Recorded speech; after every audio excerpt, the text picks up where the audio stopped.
seria eu hoje. Eu falei, Senhor, o que tem a ver isso com missão? Hoje é culto de missão. Mas o Senhor sabe o que faz. Ezequiel capítulo 37, no versículo 11. No talento do versículo 11 a seguinte. Ezequiel 37. Os irmãos encontraram? Amém. Que diz assim a palavra do Senhor. Então ele me disse, filho do homem, esses ossos são toda a casa de Israel. Eis que dizem, os nossos ossos estão secos, perdemos a nossa esperança, fomos exterminados. Portanto, profetiza e diga-lhes, assim diz o Senhor Deus, eis que abrirei a sepultura de vocês, e os farei sair delas, ó povo meu, e os levarei de volta à terra de Israel. Vocês saberão que eu sou o Senhor, quando eu abrir a sepultura de vocês e os fizer sair delas, ó povo meu. Porém em vocês o meu espírito, e vocês viverão. Eu os estabelecerei na sua própria terra, e vocês saberão que eu sou o Senhor. Eu falei e eu cumprirei, diz o Senhor. Amém? Então nós chegamos até aqui. Nós vamos precisar voltar um pouquinho na história de Israel para a gente entender o que quer dizer isso aqui. Todos nós sabemos que Deus escolheu o povo de Israel para se relacionar. O povo de Israel era o povo escolhido de Deus, o povo a qual Deus tinha feito uma aliança. Porém, o povo de Israel era um povo desobediente, contumaz, rebelde, um povo que a todo momento eles se desviavam dos caminhos do Senhor. E de fato nós já aprendemos uma grande lição. Não basta ter promessa, tem que andar em obediência ao Senhor. Por quê? Porque o povo de Israel eles tinham lindas promessas e ainda tem até hoje. E as promessas que o Senhor fez a eles, nenhuma delas caiu por terra e nem cairá, porque fiel é aquele que prometeu. Porém o povo de Israel, eles desobedeciam a Deus e eles começaram a sacrificar a ídolos. E se tinha um pecado, tem um pecado que Deus abomina até hoje, é a idolatria. A glória pertence somente a Deus e Ele não divide a sua glória com ninguém. E o povo de Israel começava a idolatrar a deuses feitos por mãos humanas. Deuses que têm olhos, mas não vê, têm ouvido, mas não escuta, têm boca, mas não fala. E eles adoravam aqueles deuses e diziam, esse é o nosso Deus. E esse pecado abominava os olhos de Deus. E Deus começa a avisar por meio dos profetas, avisando o povo, arrependam-se, voltem para os caminhos do Senhor, trilhem os caminhos corretos. E o povo de Israel zombava dos profetas de Deus. A Bíblia vai dizer que quando os profetas profetizavam, Ezequiel mesmo relata essa história, eles falavam assim, nós estamos protegidos. Os muros de Israel são grandes, nós estamos protegidos. E eles chegam a citar uma expressão, Jerusalém é a panela, nós somos a carne dentro dela, ninguém vai poder tocar nós. E Deus continuou alertando, Deus continuou avisando que traria juízo em Israel. E o povo continuava desobediente, o povo continuava andando pelos próprios caminhos.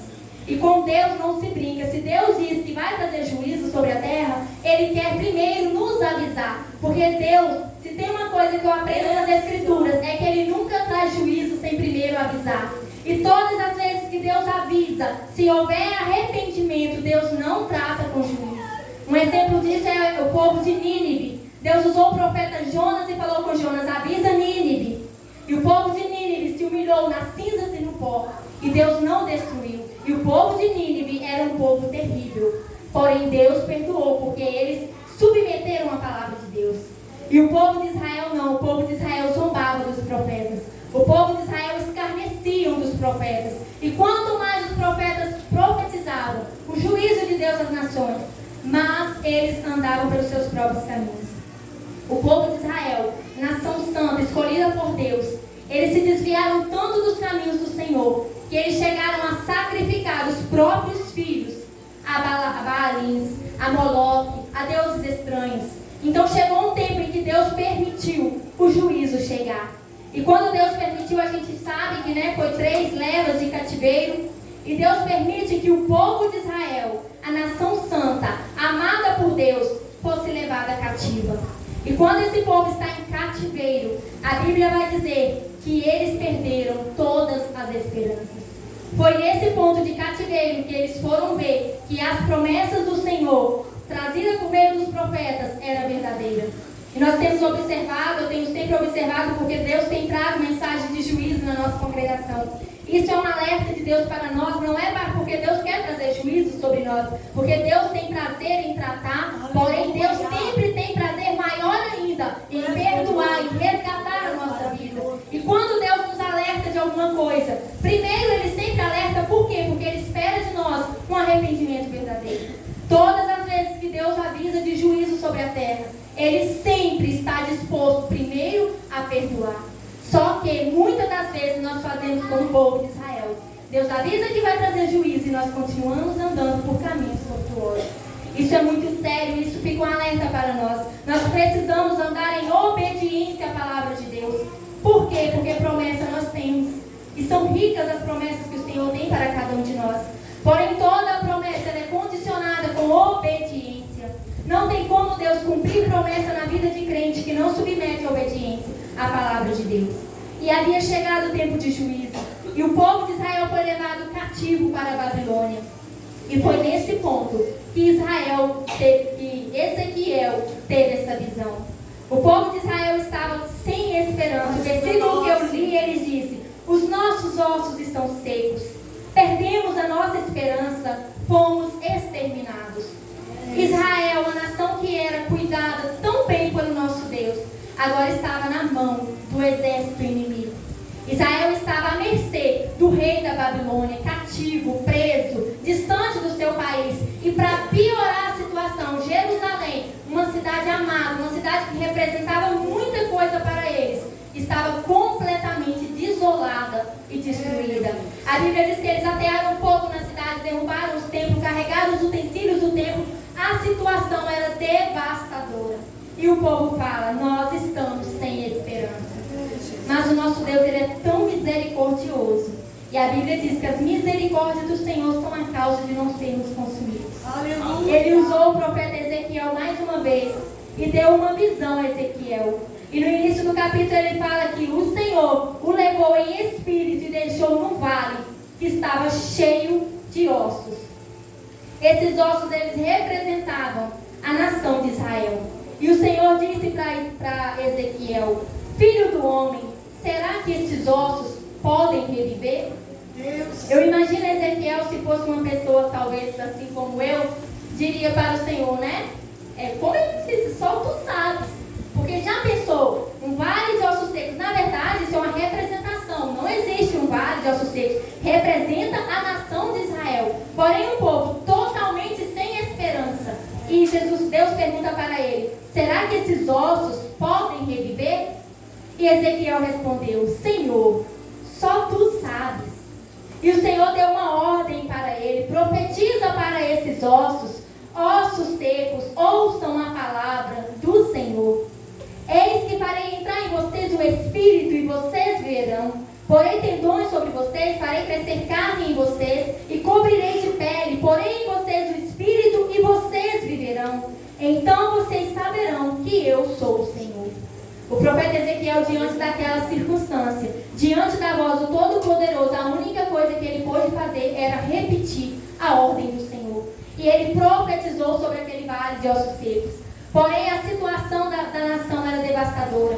E isso veio a acontecer, a restauração de Israel como nação, veio a acontecer muitos anos depois. Porém, sobre eles havia uma palavra. Que palavra era essa? Eis que eu farei vocês viver novamente. E passados 70 anos do cativeiro, o povo começou a retornar para Israel. Assim como o Senhor havia dito, eles começaram a retornar para Jerusalém. E a Bíblia tinha dito que passados 70 anos eles voltariam para Jerusalém, as cidades seriam reconstruídas e o povo tornaria mais uma vez a ser reconhecido como nação. E isso aconteceu. A única coisa que falta para Israel para cumprir totalmente essa promessa é o Espírito do Senhor sobre eles. Porque infelizmente Jesus veio em Israel e o povo não o reconheceu como Deus. Porém, o que tem a ver isso com nós nesta noite? Muitas das vezes nós estamos como o povo de Israel. Os dias que nós estamos vivendo são dias terríveis, são dias maus. São dias que de um momento para o outro, eu não sei se acontece com vocês, mas de um momento para o outro bate aquela angústia Parece que uma coisa vem atingindo as nossas vidas e a gente sabe muito bem que isso é algo espiritual. E só quem é espiritual entende do que eu estou falando. Vem sobre nós setas inflamadas do maligno de todos os lados. E muitas das vezes a gente pensa, os nossos ossos estão secos. Muitas das vezes a gente pensa, Senhor, o que será de mim?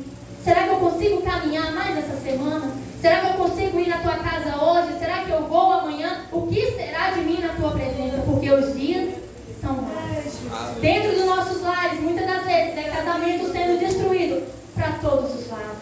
E não pense que a casa de Deus, o povo de Deus, não é atingido por essas setas, porque somos sim. Tudo que Satanás mais quer é destruir a nossa família, é destruir os nossos lares. Agora mesmo, eu perguntando a Emily ali, por que você está triste, filha? E ela falando, eu sinto falta do meu pai aqui na igreja. Isso é de cortar o coração de uma mãe. Porém, a minha vida está nas mãos do Senhor e há esperança para nós. Por quê? Porque a palavra do Senhor diz na tua palavra, crê no Senhor Jesus e será salvo tu e a tua casa. Eu não sei qual é a área da sua vida em que você está pensando, essa área que não tem mais jeito. Só que o Senhor, Ele disse para o profeta Ezequiel, poderia reviver estes ossos? E talvez essa seja a pergunta que o Espírito Santo faz para mim e para você nessa noite. Você crê que o Espírito Santo de Deus pode trabalhar na vida do seu esposo? Que o Espírito Santo de Deus pode trabalhar no coração endurecido dos seus filhos? Que o Espírito Santo de Deus pode entrar no seu casamento que já não tem mais vida e nem esperança? Você crê que poderão reviver estes ossos?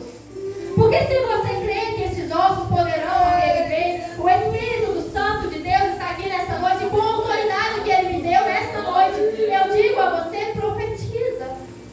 Profetiza vida sobre a sua família. Profetiza salvação dentro da sua casa. Profetiza porque o mesmo Espírito que fez reviver a nação de Israel, Ele continua e Ele anda, Ele está cheio no meio da igreja. E Ele está aqui nessa noite, Ele está perguntando para mim e Ele está perguntando para você, você crê que pode reviver esses ossos? Talvez estão sequíssimos. Só que o nosso Deus, Ele não faz a obra pela metade, Ele faz a obra por completo. E a Bíblia diz que era um vale de ossos secos, eram muitos ossos. Não era osso de uma pessoa, eram muitos ossos. E a Bíblia diz que cada osso se juntou a seu osso. Não pegou o osso de um e colocou em corpo de outro. Cada osso se juntou a seu osso. Muitas das vezes a gente olha para a situação e a gente pensa, meu Deus, isso está uma bagunça, está uma desordem, isso está um caos. Só que o nosso Deus, Ele chega, e quando Ele chega, Ele coloca cada coisa no seu devido lugar. Porque o nosso Deus, Ele é especialista, Ele não faz a obra pela metade, Ele faz a obra por completo. E talvez eu e você pensamos nessa noite que não há mais esperança, mas o Espírito Santo de Deus diz nessa noite, há esperança. Enquanto há vida, há esperança. E o poder da vida e da morte, ele está nas mãos do nosso Senhor. O inimigo, ele se anda só até onde Deus permite, porque aonde Deus diz aqui basta, ele não pode passar.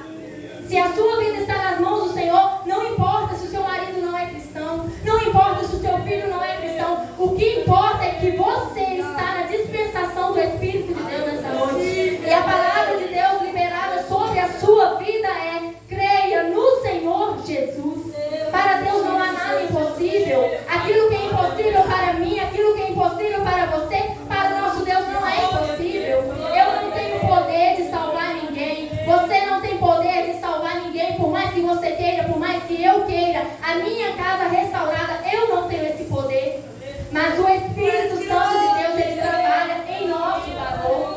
Aquela luta, aquele vale de ossos secos, essa provação que muitas das vezes a gente passa e a gente pensa, esse será o meu fim. Não, não é o fim. Porque o nosso Deus, muitas das vezes, ele nos leva no vale. E ele nos leva ao deserto para provar a nossa fé. E quando chega no vale, a visão e a palavra de Deus para Ezequiel foi: profetiza. Não tenha medo de profetizar. Você tem essa autoridade, porque o Senhor Jesus te deu. Você não precisa de esperar vir aqui um profeta e falar, hoje eu sou profeta, eu profetizo. Não. A tua boca tem poder, a tua palavra, a palavra de um servo de Deus, tem poder para abençoar. Abençoa a sua família. Começa a profetizar dentro da tua casa. A minha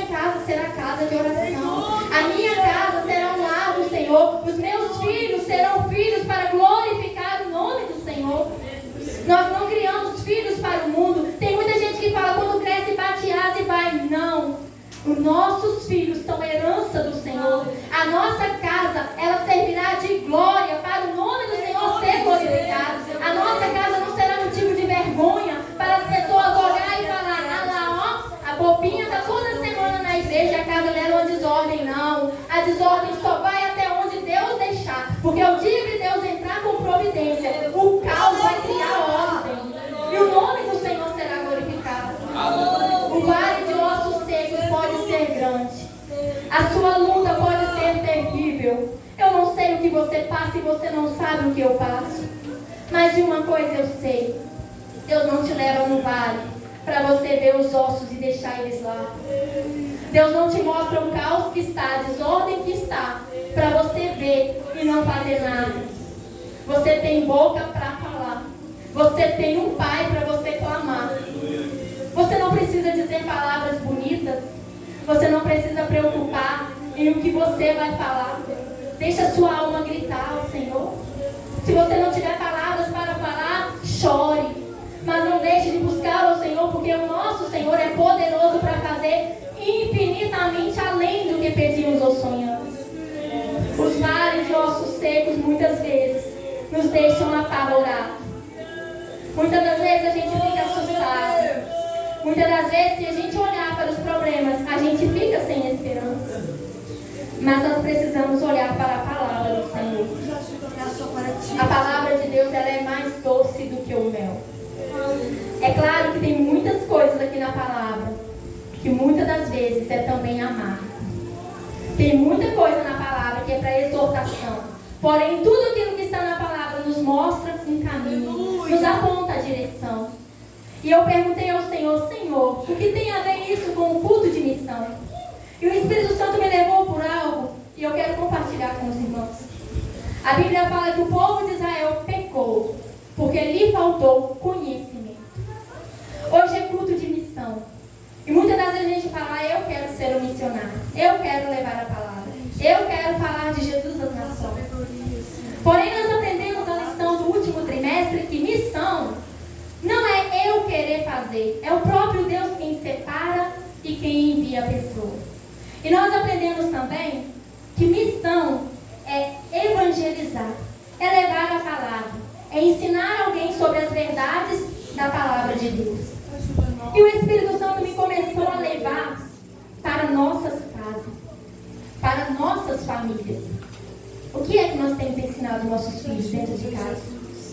Porque a gente lê aquele versículo e a gente acha lindo: ensina os meninos o caminho que devem andar e quando crescer não desviará dele. Só que eu sinto muito em lhe dizer: ensinar o menino o caminho que deve andar não é você trazer sexta-feira e domingo na igreja. Come 2 vezes na semana e me fala se você vive ou se você morre. A palavra de Deus, ela precisa ser um instrumento de Deus dentro da sua casa. Ela precisa ser vida dentro da sua casa. Se você não tem o costume, quem sou eu para falar isso com os irmãos? Eu estou aqui aprendendo também com Deus. Mas dentro da sua casa, se você não tem tempo de sentar com seus filhos e ler a palavra e ensinar a palavra, se você não tem tempo de sentar com o seu cônjuge, nem que seja para ler 2 versículos da palavra por dia, me responde o que é que você quer fazer na eternidade com Cristo. É muito pesado isso que eu estou falando aqui, mas isso é necessário. Porque é muito triste você ver jovens no mundo das drogas, jovens no mundo de crime, jovens que fazem tudo aquilo que o inimigo agrada. É muito triste de se ver. Porém, quando esses jovens eles crescem em um lar não cristão, você entende, porque ele não teve uma formação para saber aquilo que Deus agrada e aquilo que Deus não agrada. Agora, mais triste é quando você vê jovens cristãos que têm 12, 13, 14 anos, que não sabem nada sobre a mensagem de Jesus. Nós precisamos, é culto de missão. Nós precisamos ser missionários dentro do nosso lar. Nós precisamos ensinar primeiro os nossos, para depois nós falarmos a alguém. Hoje de manhã foi falado sobre isso. Queremos ensinar, primeiro temos que aprender.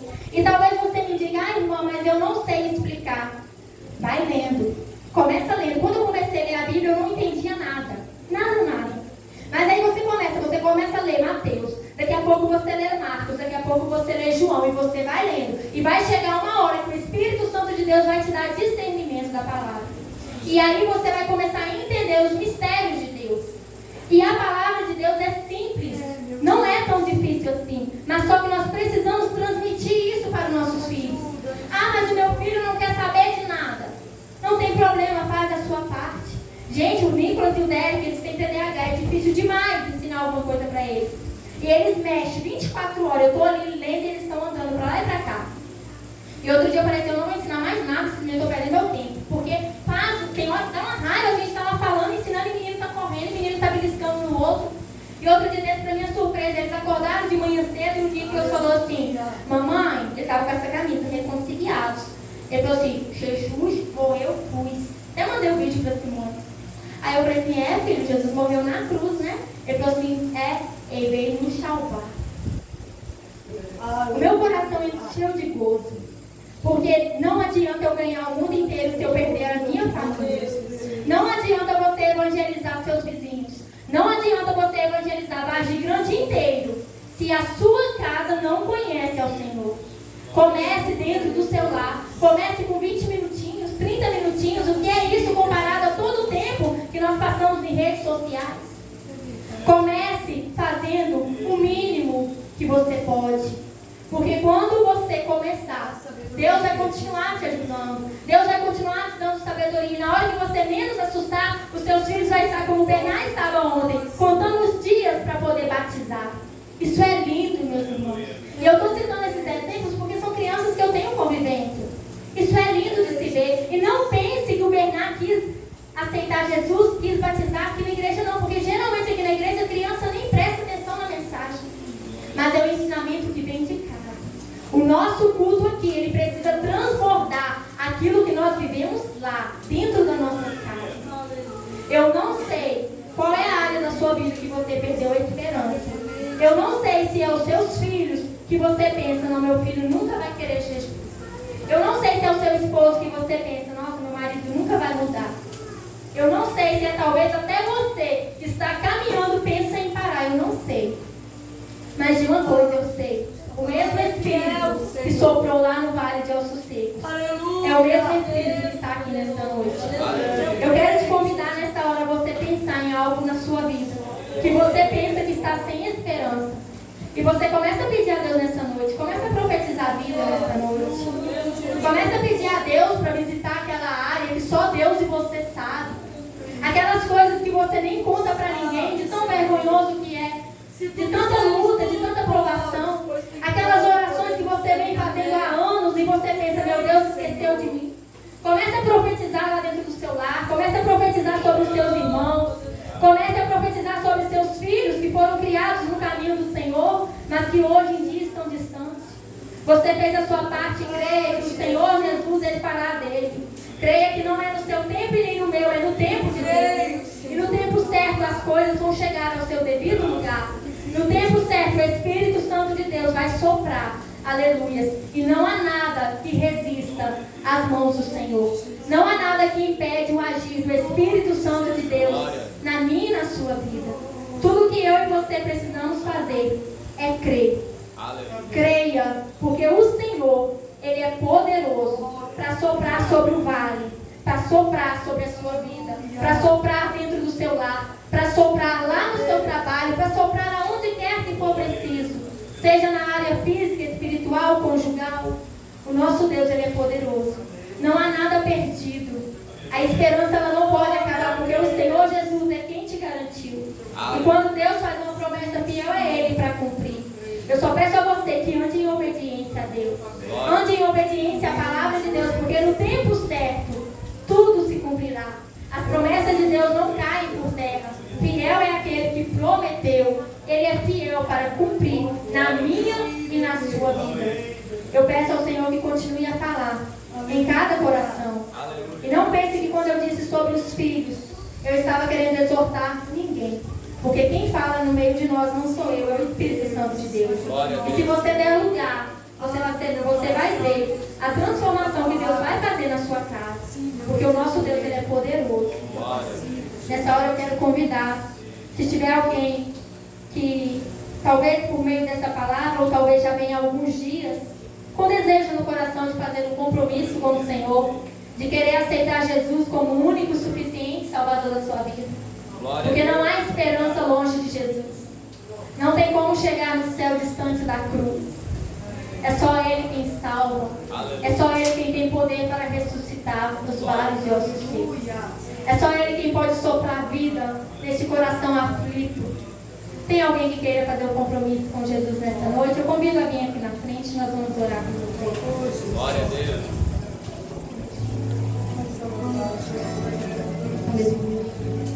Tem alguém para Jesus? Alguma alma que queira se reconciliar com Cristo? Aleluia. Em nome de Jesus. Eu agradeço a minha oportunidade e eu rogo a oração da igreja em meu favor, em favor da minha família. Amém.